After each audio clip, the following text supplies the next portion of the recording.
Visión informativa, primera emisión.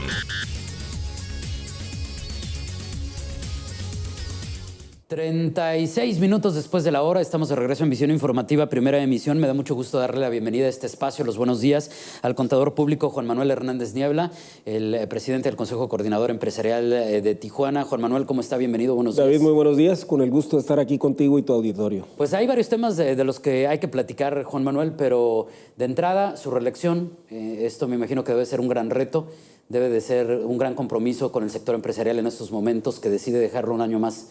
¿Es un año más en el cargo? Es un año más, David, es correcto. Entonces, ¿cómo vivió este proceso que es muy reciente? Bueno, básicamente y afortunadamente me dieron un voto de confianza a los 16 organismos que conforman el Consejo Coordinador Empresarial de Tijuana. La agenda es extensa, vamos a retomar muchos de los temas que quedaron pendientes el año anterior. El año anterior fue muy difícil, David, entramos en un proceso electoral que estuvo muy polarizado, por decir el mejor de los casos. Después de ahí vino la reforma fiscal, la homologación del IVA, que de alguna manera nos desvió en los conceptos fundamentales que traíamos como agenda empresarial. Vamos a retomar parte de esos temas, vamos a reestructurar algunos otros de acuerdo a las circunstancias y bueno, pues va a ser un año de trabajo arduo y espero que constructivo. Ahora, en este contexto se tienen que redirigir muchos de los esfuerzos del Consejo Coordinador Empresarial, como vimos, por ejemplo, en el caso de la reforma hacendaria, por la homologación del IVA en la frontera. Ustedes entran a esta dinámica del amparo colectivo y yo le preguntaría en este momento cuál es el estatus de esta situación en la que pues les fue muy bien, ¿no? Fueron más de 58,000 firmas. Casi bueno, 60,000. Arriba de 60,000 se tuvieron que desechar algunas porque no cumplían los requisitos. Tenemos que entender que fue un ejercicio totalmente ciudadano, con pocos recursos, donde pues prácticamente convencimos a la gente de que saliera y que firmara. Pudimos estructurar algunos centros de acopio. Creo que fue un gran éxito. No llegamos al objetivo que teníamos del número de firmas, pero finalmente 58,000 firmas es un número muy importante, sobre todo que lo hicimos en un término de menos de 4 semanas, que fue cuando iniciamos prácticamente la campaña. Y bueno, ese poder de articulación que tiene la ciudadanía, que ahora lo conocemos, que sabemos ahora la manera de poder hacer un referéndum, un plebiscito, una revocación de mandato, independientemente del proceso que estamos llevando ahorita con la homologación del IVA. Y contestándote un poquito, sabemos que ya fue aceptado por la juez federal. La resolución en principio se emitiría el 20 de marzo, aun cuando pensamos que ellos van a pedir algún tiempo adicional, porque todavía tienen que sustanciar algunas pruebas, pero creo que la presentación del amparo y el proceso que está llevando es un gran éxito para todos los fronterizos. ¿Qué tipo de respuesta esperan para ese día de marzo entonces? Esperamos que la respuesta sea positiva. Tenemos una gran confianza en el equipo de abogados que está liderando el doctor Adolfo Solís. Se substancia el daño económico, la falta de equidad. Queremos pensar que la resolución por parte de la juez va a ser a favor nuestra. Después sabemos que seguramente la autoridad, en el caso de que perdiera, se lo llevará a la Suprema Corte de Justicia de la Nación, donde estaremos presentando otro proceso adicional. Ahora, esto va de la mano con todos los temas que ha traído sobre la mesa el Consejo Coordinador Empresarial, por ejemplo, la espera de las leyes secundarias, de las reformas estructurales y demás. Ustedes han estado, tengo entendido, recaudando información no solamente del sector empresarial, sino también de dependencias oficiales, por ejemplo, del INEGI y demás. ¿Cómo ven en este momento, más allá de lo que suceda con la homologación del IVA en la frontera, si le dan adelante el amparo o no, cómo está la situación realmente en este momento? Ustedes que tienen de la mano, de las riendas, este tema, la inflación, Juan Manuel, el desempleo, ¿qué está pasando en Baja California? ¿Cuál es la realidad? ¿Cómo lo perciben ustedes? Estamos en el proceso de recabar datos duros, David. Los primeros datos duros que salen por parte del INEGI, como bien lo mencionas, nos hablan de un repunte en el desempleo, nos hablan de igual manera en un repunte de la inflación. Estas cifras, de alguna manera, pues nosotros ya las estábamos esperando, ¿no? Las previmos en los estudios económicos originales que se presentaron cuando estábamos en el proceso de cabildeo ante el Ejecutivo y ante el Legislativo relacionado a la homologación. Las perspectivas se empiezan a cumplir. Ahorita todavía estamos recabando los datos duros porque es muy prematuro todavía el poderlos estructurar, el poderlos cuantificar, pero el sentimiento general es pues, prácticamente ese, ¿no? Un detrimento en la actividad económica, una fuga de consumidores importantes aunadas con los incrementos en los precios de la gasolina. Es una situación que los bajacalifornianos no estamos básicamente disfrutando. Es un proceso ciertamente de detrimento económico, la ciudadanía lo está resintiendo. Ahorita en esta primera fase le está impactando en el bolsillo a la gente, a la clase trabajadora principalmente, y pensamos que eso eventualmente va a repercutir en una baja en la venta y un posible cierre de empleos y pérdida de los mismos. ¿Y entonces ustedes qué pueden hacer en este momento? Como sector empresarial, ¿qué sería necesario? Porque tendrían que poner, más allá de lo que suceda o no desde el gobierno, ustedes tendrían que establecer ciertas estrategias también para cuidarse, ¿no? En primera instancia, cuando hay un ciclo económico negativo, David, el principal factor debe de ser el gobierno. El gobierno debe de introducir lo que le llaman medidas contracíclicas. ¿Qué quiere decir esto? Que el gobierno es un gran gastador. Ellos tienen muchos recursos que pueden inyectar a la economía en el ánimo de tratar de revertir la pérdida de los empleos. Llámese inversión en infraestructura, llámese inversión en proyectos emblemáticos. Esa es la parte que estamos esperando por parte del gobierno federal y del gobierno estatal. Todavía no está presente. Mira, antier vimos un anuncio por parte del gobernador donde se anunciaba casi 3,000 millones de pesos de inversión en infraestructura. Nos gustaría entender un poquito mejor esos números porque no estaban plasmados en el presupuesto de este año por parte del gobierno estatal. Entonces, nos gustaría saber de dónde vienen esos recursos, cómo se van a invertir, cuándo se van a invertir y en qué se van a invertir. Creo que a corto plazo eso es lo único que nos puede revertir este fenómeno económico que nos viene negativamente, ¿no? La parte del empresariado, pues nosotros seguimos apostándole, seguimos invirtiendo.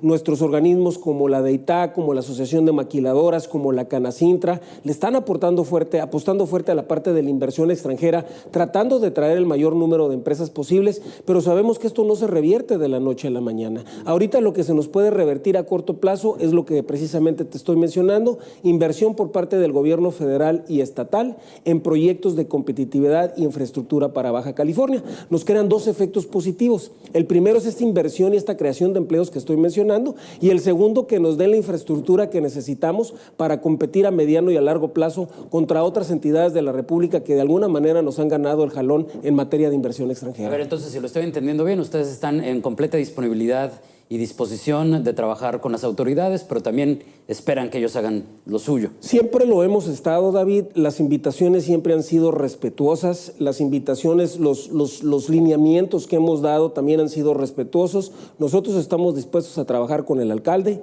con el gobernador y con todas las entidades federales de aquí de Baja California. Ahora, en este contexto, ustedes se han convertido en un grupo muy crítico, como siempre. El Consejo Coordinador Empresarial lo ha hecho históricamente hablando, pero han generado reacciones porque, digamos que en el caso, por ejemplo, del amparo contra la homologación del IVA, pues afectan intereses de un proyecto de gobierno que viene desde la Presidencia de la República. Y aquí, por ejemplo, le cuestionó en algún momento la dirigente del PRI, Nancy Sánchez, que de dónde sacaba sus cifras, que quién era usted para decir que había desempleo, que eso era histórico, que no era culpa de las nuevas reformas. ¿Qué opinión le merece la crítica que viene desde estas reflexiones que publica de manera impresa originalmente la dirigente del PRI en Baja California? Bueno, primeramente mis respetos para Nancy Sánchez. Me ha tocado trabajar con ella tanto cuando era ella diputada en el Congreso local. En la parte del proceso del cabildeo contra la homologación del IVA, me tocó verla en la Ciudad de México en la Cámara de Diputados. Ella estaba liderando a los diputados de su partido. Le respeto siempre sus pronunciamientos. Creo que es una persona inteligente, capaz y con un gran espíritu en pro de la comunidad. Yo analicé la reflexión que ella hizo, David, y bueno, parte de sus conceptos y de sus fundamentos no lo entiendo. En primera instancia, nuestro posicionamiento bajo ningún motivo es partidista. Siempre hemos denunciado cuando hay un área de oportunidad en los gobiernos estatales y federales, independientemente de los partidos. La declaración que yo hice fue relacionada a que el fenómeno del desempleo nos podría repercutir en el fenómeno de la inseguridad, y ya nos está pasando. Si tú lees los periódicos, hay un problema con los gasolineros, se empiezan a dar los asaltos a mano armada. ¿Y qué quiere decir esto? Normalmente es la gente que no está encontrando trabajo, que de alguna manera tiene que buscar una manera de subsistir. Esta es una problemática que hemos venido viviendo sexenio tras sexenio.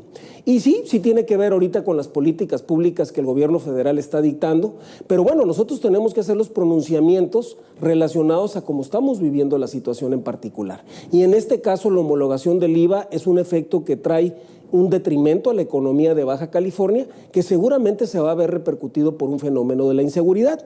Creo que en este caso Nancy Sánchez pues le gana el ánimo partidista, le gana su corazón priista, pero realmente nuestros planteamientos y nuestros pronunciamientos no tienen que ver nada con un partido o con un gobierno en particular. Sabemos que en Baja California hay gobierno panista, hay gobierno priista, y los pronunciamientos son prácticamente a favor o en contra de todos. Bueno, y esto nos lleva necesariamente al tema de la seguridad pública. Juan Manuel, estamos platicando con Juan Manuel Hernández Niebla, el presidente del Consejo Coordinador Empresarial de Tijuana, y esto es porque ha habido situaciones que han preocupado, ejecuciones, eso lo hemos dado cuenta, aunque las autoridades nos insisten que es entre narcomenudistas, eso es algo que por lo menos a la Procuraduría de Justicia del Estado le queda claro. Pero, por ejemplo, el señor Cayachanean dice que le gustaría mayor presencia del ejército, como alguna vez lo tuvimos.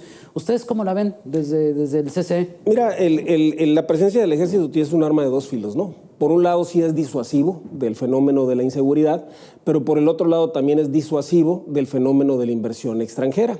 Entonces tenemos que manejarlo con mucho cuidado. Creo que la labor de coordinación por parte del ejército puede ser llevada a cabo de la manera como lo vimos hace 3 años, pero a lo mejor sin tanta presencia en las calles. Yo creo que la presencia en las calles le corresponde a la policía municipal.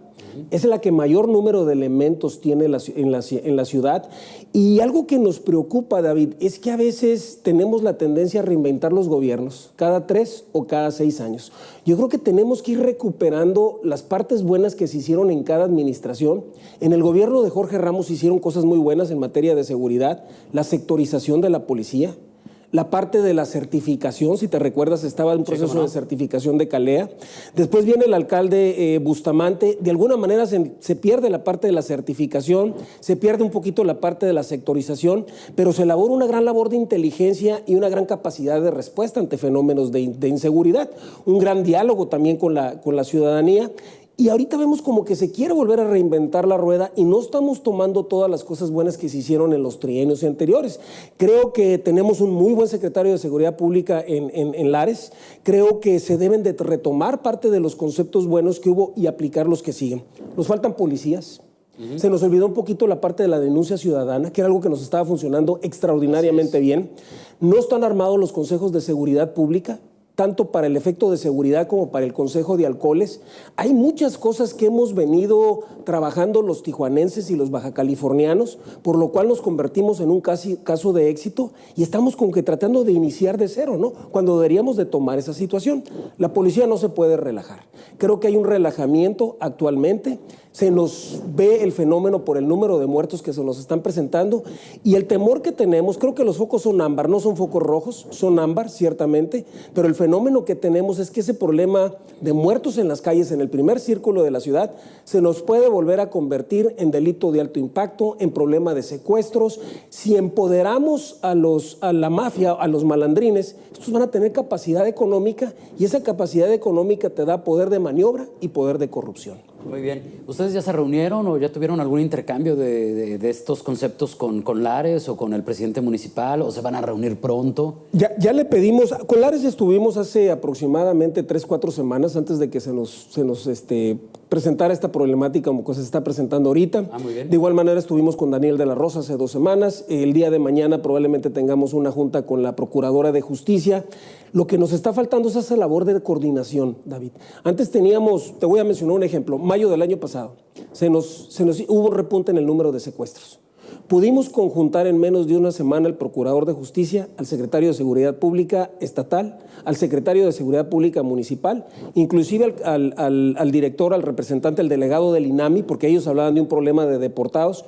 Los pusimos todos juntos, trabajamos al respecto y de alguna manera el problema se fue. Fue disminuido básicamente, ¿no? Entonces esa capacidad de coordinación, esa capacidad de poder conjuntarnos y tratar de elaborar respuestas al respecto, creo que es lo que nos está haciendo falta. Hay que recuperar. Un punto fundamental, nosotros no somos expertos en seguridad. Nosotros no tendríamos por qué estar subidos en este tema, que representa inclusive factores de inseguridad para los que los estamos manejando, pero la situación que estamos viviendo por hoy es esa. Y al final de cuentas nos tenemos que subir todos, sociedad en general, con los funcionarios en materia de seguridad federal, estatal y municipal, tratando de revertir este fenómeno. Muy bien, Juan Manuel, muchísimas gracias. Se nos acabó el tiempo, pero gracias por haber estado con nosotros. ¿Algo que desea agregar para concluir? Bueno, básicamente el agradecerte el espacio que nos has dado, decirle a la ciudadanía que tenemos que estar presentes si queremos una mejor ciudad y una mejor Baja California. Con ese mensaje nos quedamos. Gracias. Muy buenos días. Gracias a ti, David. Es el presidente del Consejo Coordinador Empresarial de Tijuana, el contador público Juan Manuel Hernández Niebla. Ya son 50 minutos después de la hora, hacemos una pausa y enseguida regresamos con más aquí a Visión Informativa, primera emisión. Las noticias al día en Visión Informativa, primera emisión.